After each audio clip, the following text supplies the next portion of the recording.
I was 26 years old at the time, working a regular job and spending my weekends riding snowmobiles whenever I could. I grew up in the Midwest and winter sports were just part of life. Nothing about that weekend felt unusual. It was a normal Saturday, the kind where you wake up early, check the weather, and load your gear without thinking twice. The place was familiar. A large state-managed forest in northern Wisconsin. I had ridden those trails dozens of times before. Wide paths, clear markers, and long stretches where you wouldn't see another person for miles. That was actually why I liked it. Quiet, empty, peaceful. I went alone that day because my usual riding partner canceled last minute. That wasn't a big deal. I had ridden solo plenty of times. I told myself I'd stay on the main trails, ride for a few hours, then head back before dark. I even texted my brother the general area I'd be in, just in case. It felt responsible. It felt normal. The ride started exactly how I expected. The engine noise, the crunch of packed snow, tall trees on both sides of the trail. The sky was gray but clear. No storm coming. No wind. Just cold air and long visibility down the trail. I remember thinking it was one of the calmest rides I'd had all season. About 40 minutes in, I stopped near a trail junction to check my map. That's when I noticed something that didn't sit right with me. There were fresh snowmobile tracks crossing the trail, but they didn't follow any marked path. They cut straight into the woods where riding wasn't allowed. At first, I assumed someone ignored the rules. That happens. Still, I stood there longer than I meant to, staring at the tracks. They were fresh. Very fresh. The snow around them hadn't settled at all. I shut my engine off and listened. I expected to hear another snowmobile nearby. I didn't. The forest was completely quiet. No wind. No engine noise. Nothing. That was the first moment I felt uncomfortable. I restarted my snowmobile and continued down the main trail. A few minutes later, I noticed something else. Every time I slowed down, I thought I heard an engine far behind me. Not close. Just faint. When I sped up, the sound disappeared. I told myself it was my imagination. Sound travels strangely in winter. Trees echo. Snow absorbs noise. I kept riding. Then I saw a light between the trees. It wasn't bright, just a quick flash, like a headlight being turned on and off. It came from the same direction as the unmarked tracks. I slowed down again. The light didn't come back. That's when I realized something was wrong. Not in a dramatic way. Just a quiet, heavy feeling in my stomach. The kind you get when nothing looks dangerous, but everything suddenly feels off. I was alone, deep in the woods. And somewhere nearby, someone was riding without being seen. The forest I was riding in covered thousands of acres. It was managed by the state and open to the public during winter months. The snowmobile trails were clearly marked and maintained, cutting through thick pine and hardwood trees. Once you were more than a few hundred feet off the trail, there was nothing but dense woods and untouched snow. No houses. No cabins. Just forest. It was late afternoon, somewhere between 3 and 4 o'clock.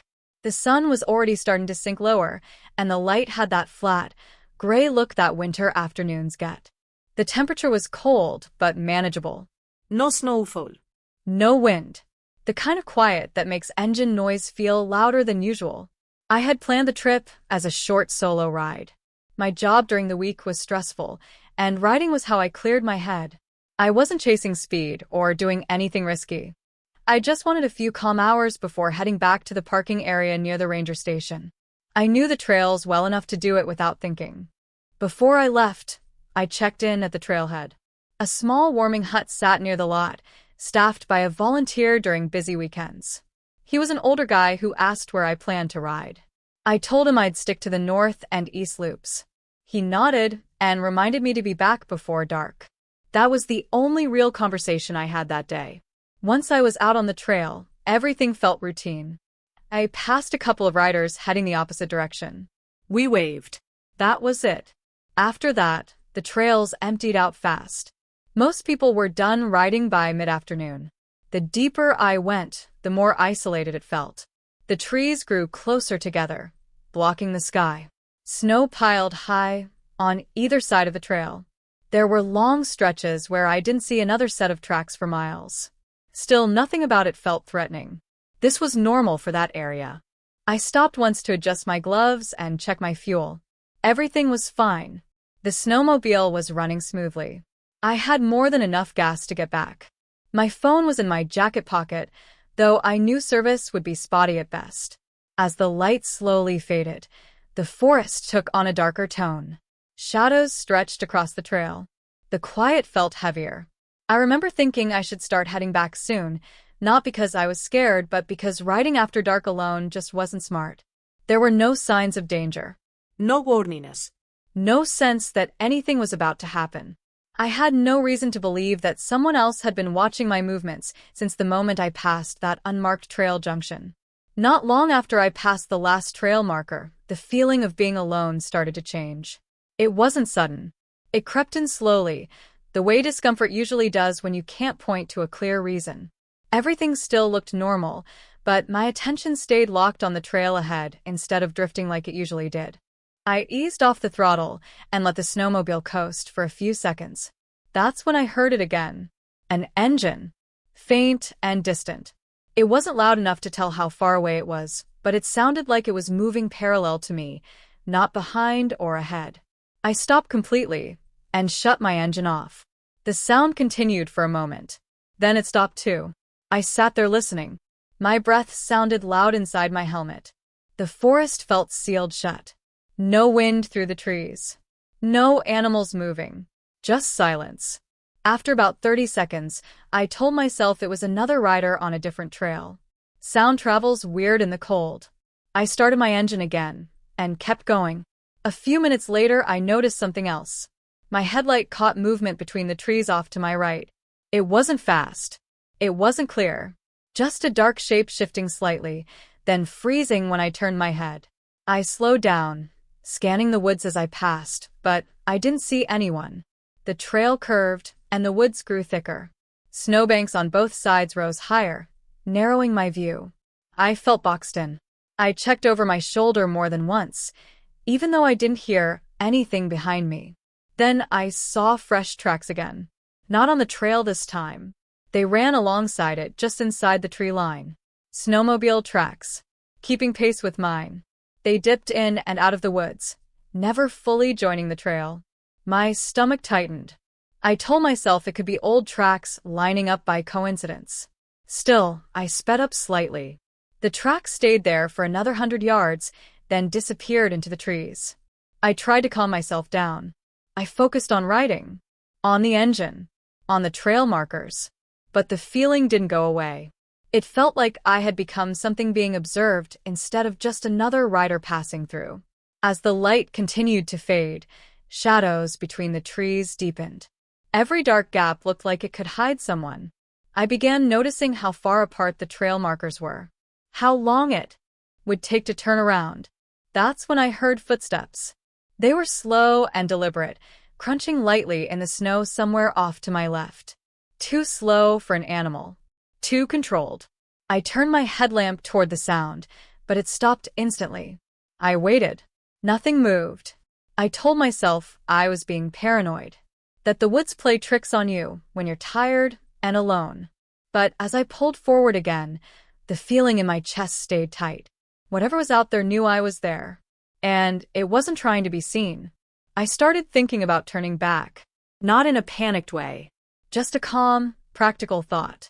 I checked the next trail marker as I passed it and realized I was farther out than I remembered. Turning around meant retracing a long stretch through the same narrow trail. I slowed down again, trying to listen. That's when I noticed the engine's sound wasn't distant anymore. It was closer. Still not loud, but steady. Whoever it was wasn't riding randomly. They were matching my speed. I increased my throttle. The sound stayed with me. My hands tightened on the grips. I told myself to stay calm and not do anything stupid. Maybe it was another rider who didn't want to pass. That explanation didn't feel right, but I clung to it anyway. The trail dipped slightly and curved left. As I came around the bend, my headlight caught something standing just off the trail. A person, half hidden behind a tree. They didn't wave or step forward. They didn't move at all. I slowed, almost to a stop witut meaning to. The figure stepped back into the trees, disappearing into the dark. No helmet. No reflective gear. Just a dark shape. My heart started beating harder. Snowmobilers don't stand in the woods like that. If you stop on the trail. I knew that. I considered turning around right then, but the engine sound behind me came closer. Too close. I could hear the pitch change when they revved it. Whoever it was, they were directly behind me now, just out of sight. I took off faster, pushing the snowmobile harder than I should have on that stretch. The trail narrowed even more, snowbanks rising high on both sides. Trees pressed in. There was nowhere to turn off without crashing. The engine behind me surged. He was closing the distance. I risked a glance in my mirror and saw a single headlight bouncing behind me. It wasn't centered on the trail.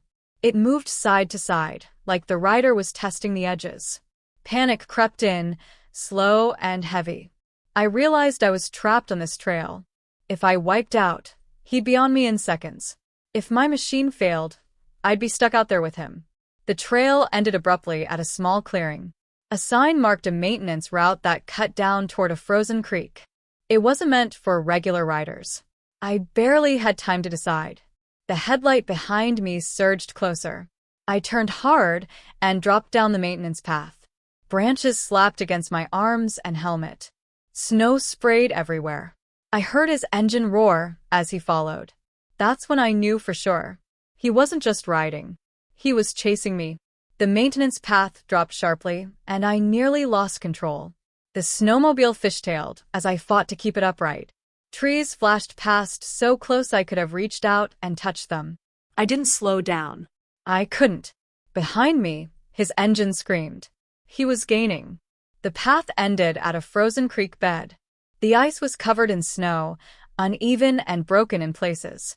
I didn't know if it would hold, but stopping wasn't an option. I shot straight onto it and felt the snowmobile bounce hard as it crossed. Halfway across, I heard a loud crack under my skis. My stomach dropped. I leaned forward and kept the throttle steady, praying it wouldn't break through. Somehow, I made it to the other side. I turned just enough to look back. He was standing at the edge of the creek. He had shut his engine off. His snowmobile idled behind him, light still on. He didn't try to cross. He just stood there, watching me. Even from that distance, I could tell he wasn't wearing a helmet. His face was dark, unreadable. For a second, I thought it was over.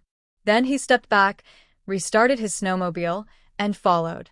Fear hit me full force.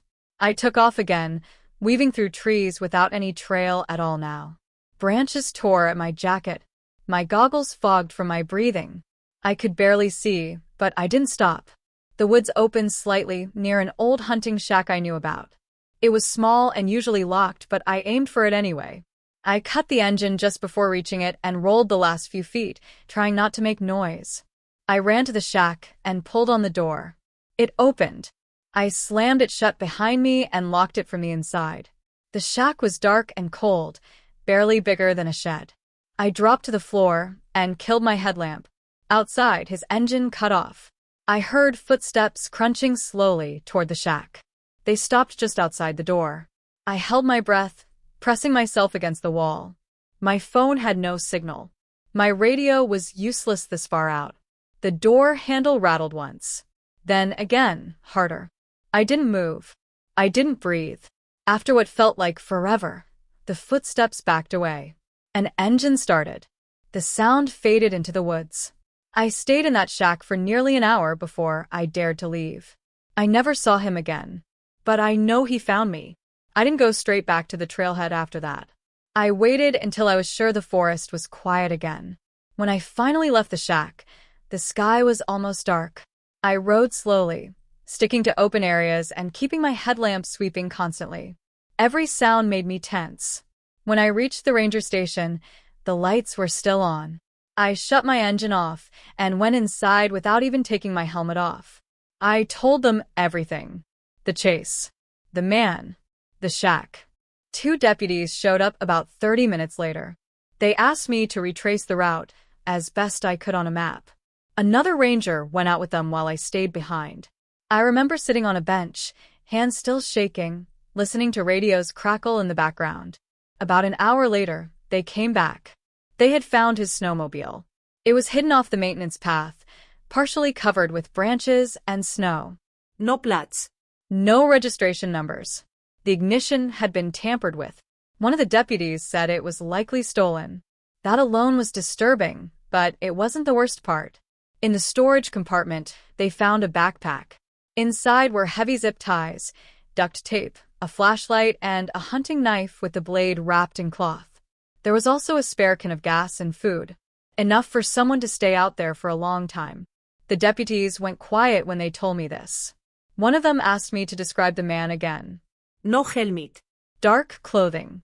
Calm. Too calm. Then the ranger added something I hadn't known. Earlier that winter, there had been reports of riders being followed on those same trails. Nothing violent had happened, but people had complained about someone pacing them, cutting through restricted areas, and vanishing when approached.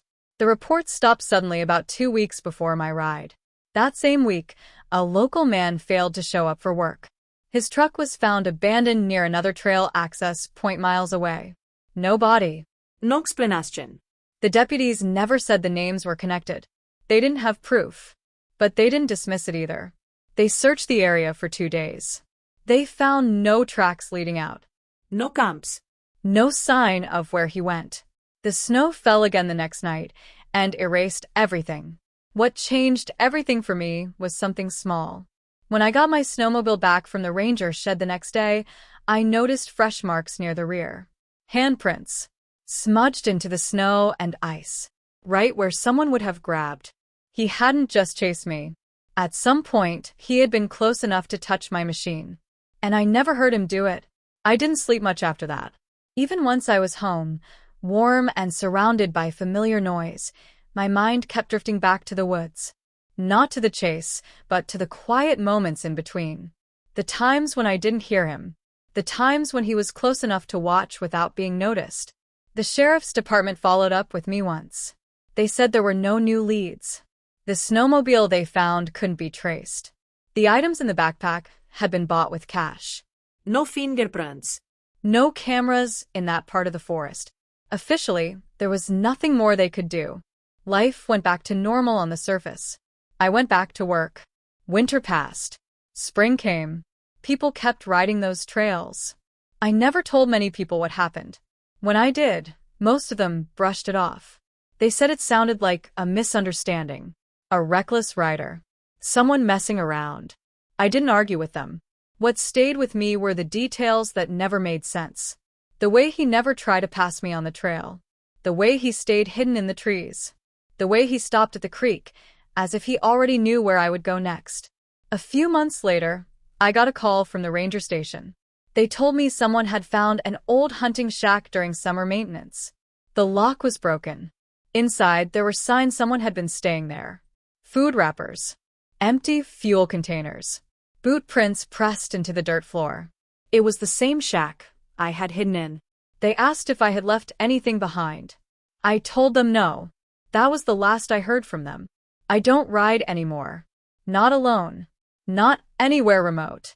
Even now, years later, the sound of a snowmobile engine makes my chest tighten. Especially when it's distant and steady.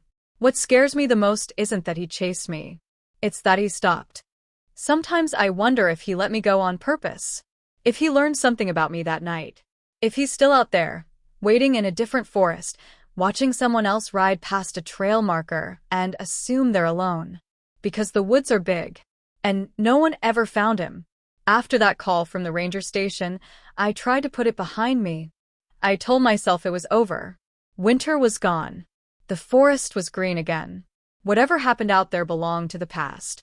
But it didn't stay that way. A year later, I saw a local news article shared online. It was short. Easy to miss. A snowmobiler had gone missing in a different part of the state. Solo rider. Experienced. His machine was found abandoned off a marked trail. There were no signs of a crash. No body. No explanation. The photo showed a forest that looked almost identical to the one I had been in. I closed the article and didn't read the comments.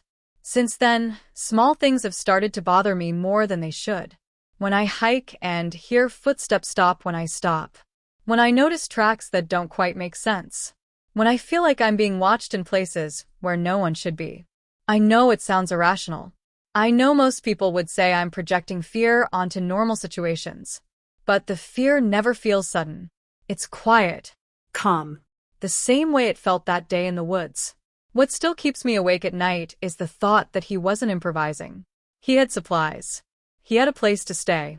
He knew the trails better than I did. He knew where people would panic, where they would slow down, where they would try to hide.